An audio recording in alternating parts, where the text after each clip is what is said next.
নমস্কাৰ, মই মণি। আপোনালোক সকলোকে মোৰ পাকঘৰলৈ স্বাগতম জনাইছোঁ। আজি মই বনাম অতি কম সময়ৰ ভিতৰত কাবুলী বুট, চয়াবিন আৰু আলুৰ চব্জি। তাৰ বাবে মই লৈছোঁ কাবুলী বুট, চয়াবিন, বিলাহীৰ পেষ্ট, আলু, পিঁয়াজ, জলকীয়া আৰু আদা নহৰু।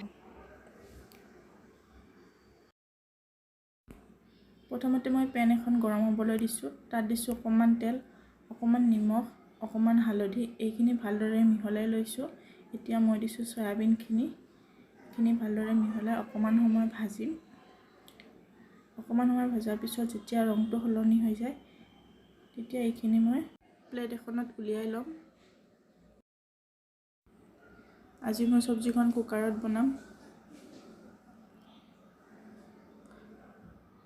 কুকাৰটো গৰম হোৱাৰ পিছত তেল অকণমান দিছোঁ, অকণমান শুকান মছলা, অকণমান গোটা জিৰা, ইয়াত দি দিছোঁ মই পিঁয়াজ আৰু জলকীয়া। এইখিনি ভালদৰে লৰাই অকণমান ৰঙচুৱা হোৱাৰ পিছত এতিয়া মই দিছোঁ পিচি লোৱা আদা নহৰুখিনি। এইখিনি মই ভালদৰে মিহলাই লৈছোঁ। অকণমান ভজা হোৱাৰ পিছত ইয়াত মই দিছোঁ অকণমান জলকীয়া গুড়ি, অকণমান গৰম মছলা।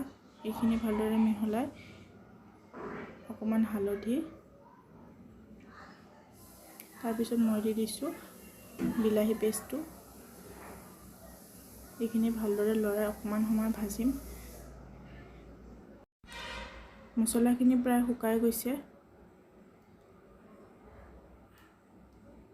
এতিয়া মই ইয়াত দি দিছোঁ কাবুলী বুটখিনি, আলু।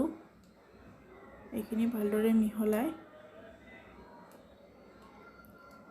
মই দি দিছোঁ নিমখ সোৱাদ অনুসৰি। গোটেইখিনি মই ভালদৰে মিহলাই লৈছোঁ। ইয়াত দি দিছোঁ মই চয়াবিনখিনি।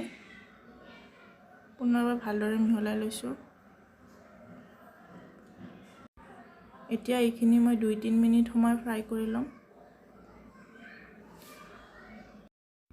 তাৰপিছত মই ইয়াত দি দিম পানী। পানী দিয়াৰ পিছত অকণমান ভালদৰে লৰাই এতিয়া মই ঢাকনিখন লগাই দিম। 4টা নাইবা 5টা চিটি মাৰিব লাগিব।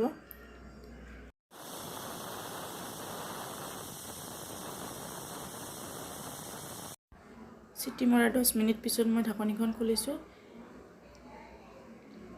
এতিয়া মোৰ ৰেচিপি ৰেডি হৈ গ'ল। ভিডিঅ'টি চোৱাৰ বাবে ধন্যবাদ। যদি ভিডিঅ'টো চাই ভাল পালে তেনেহ'লে লাইক, কমেণ্ট আৰু ছাবস্ক্ৰাইব কৰিবলৈ নাপাহৰিব।